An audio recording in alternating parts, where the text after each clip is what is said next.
네, 오늘 거의 당잠사입니다. 당신이 잠든 사이 전해진 소식들 함께 체크해 보시죠. 주말 그리고 그 전부터 있었던 일 쭉 살펴보도록 하겠습니다. 자, 우리 시간으로 금요일 새벽에 마감한 미증시가 정말 발작 수준으로 급락했었죠.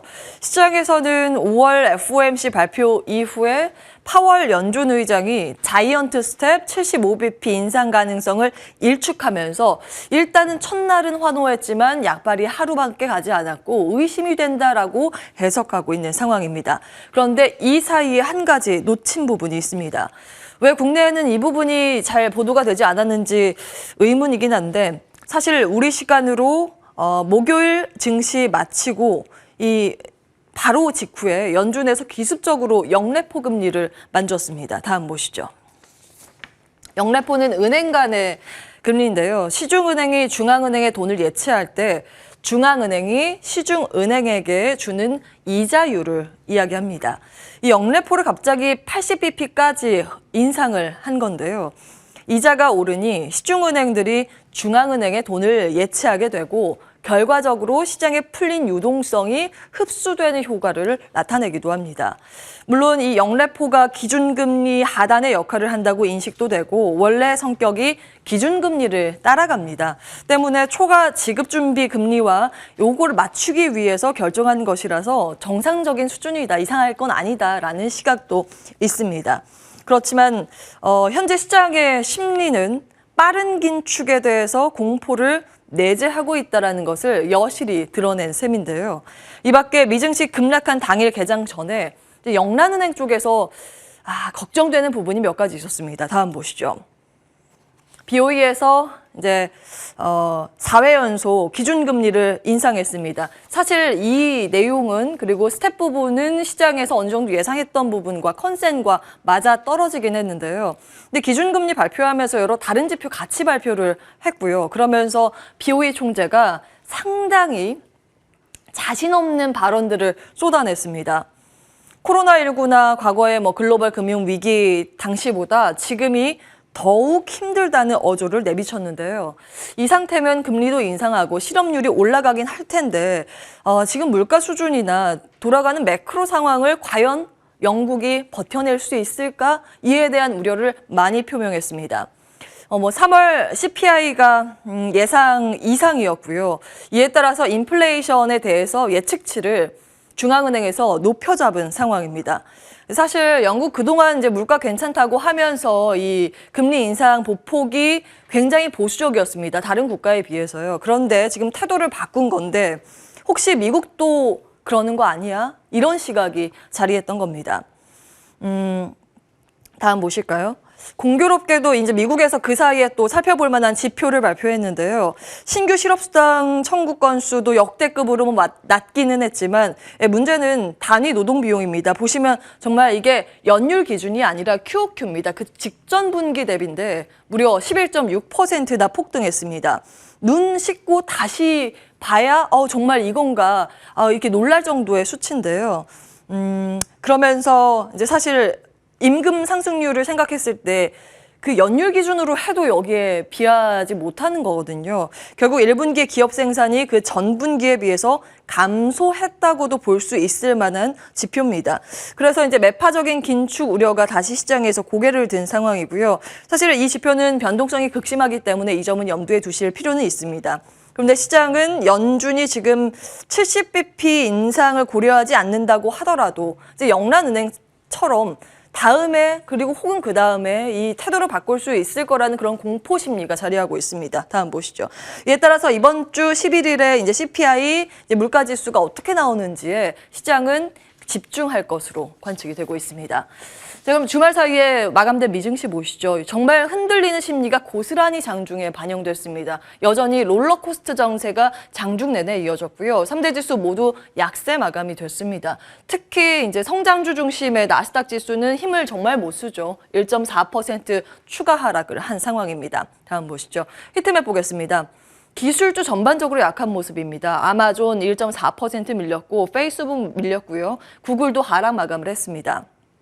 그중에서 그나마 애플 정도가 잘 버텨줬습니다. 0.33% 플러스 마감을 했는데 애플만 따로 떼서 보면 지난 5거래일 중에 4거래일을 상승했습니다. 우리나라도 사실 코스피 1위 기업인 삼성전자, 코스닥 1위 기업인 에코프로비엠이 지난주에 주간 단위로 보면 나름 선방한 흐름을 보였습니다. 특히 시장 대장주격으로 지금 부상하고 있는 에코프로비엠은 최근 5주간의 추이가 좋았는데요. 다만 이제 권리락 이후의 흐름은 변동성을 감안해야 된다는 부분 출연자들이 그동안 많이 언급을 했습니다. 이 점은 참고해 보실 필요가 있겠고요. 우리나라도 이런 대장주의 품격을 좀 보여줬으면 하는 바람에서 이렇게 좀 추가로 기입을 해봤습니다. 다음 보시죠. 자, 이 밖에 국제유가 상승의 영향으로 앞서 이제 에너지 섹터가 상승세를 보였는데 이거는 이제 변동 가능성을 열고 보셔야 합니다. 조금 전에 추가된 속보 내용 좀 가지고 왔는데요. 이걸 참고해 보실 필요가 있습니다. 블룸버그 통신에서 전한 내용입니다. 사우디에서 6월 5일 OSP 대폭 인하 소식입니다.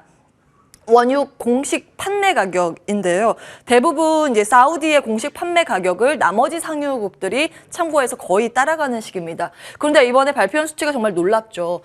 원래 이제 5월 달이 좀 많이 눈높이가 올라갔었는데 6월에 4.4달러가 배럴당 나왔습니다. 이제 예측치가 사실 이제 갭이 있긴 했었는데 내용들 쭉 보니까 실제로 이제 4달러에 40센트가 정해진 건데 예측치 그동안 밴드 하단이 한 4달러 컷이었고 상단이 한 6달러 컷이었으니까 그 폭이 크지는 않았습니다. 대체로 부합한 수치긴 한데 오늘 밤에 이제 WTI 서부 텍사스산 원유 선물의 반응이 중요하겠습니다. 만약에 이 국제유가 가격이 떨어지게 된다면 결국에 이제 주식시장이나 코인 같은 위험자산 시장 입장에서는 좀 긍정적인 포인트이기 때문에 이 점을 좀 감안해서 보실 필요가 있겠습니다. 다음 보시죠.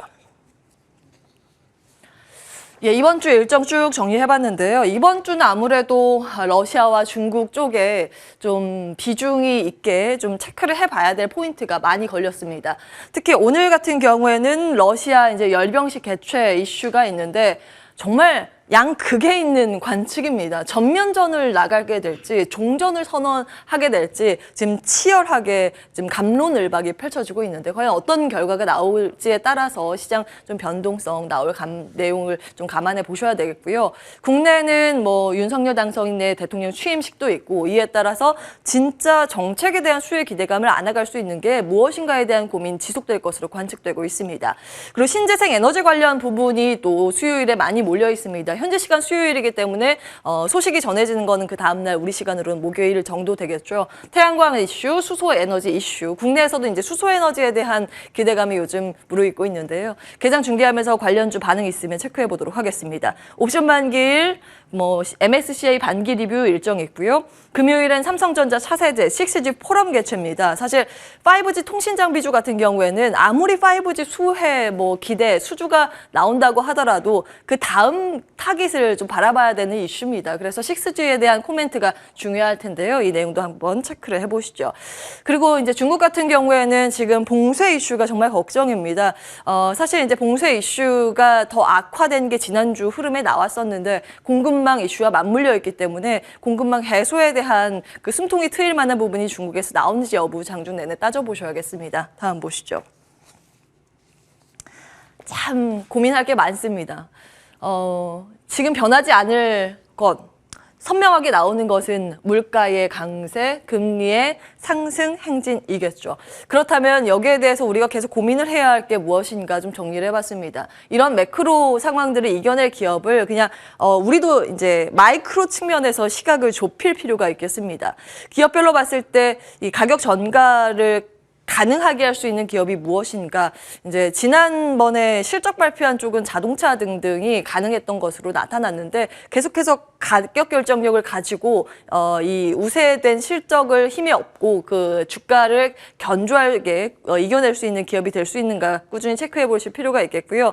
애플같이 현금 창출을 꾸준히 할 수 있는 기업이 무엇인가도 계속 고민을 해보셔야겠습니다. 자리 옮겨서 전문가의 의견도 받아보도록 하겠습니다.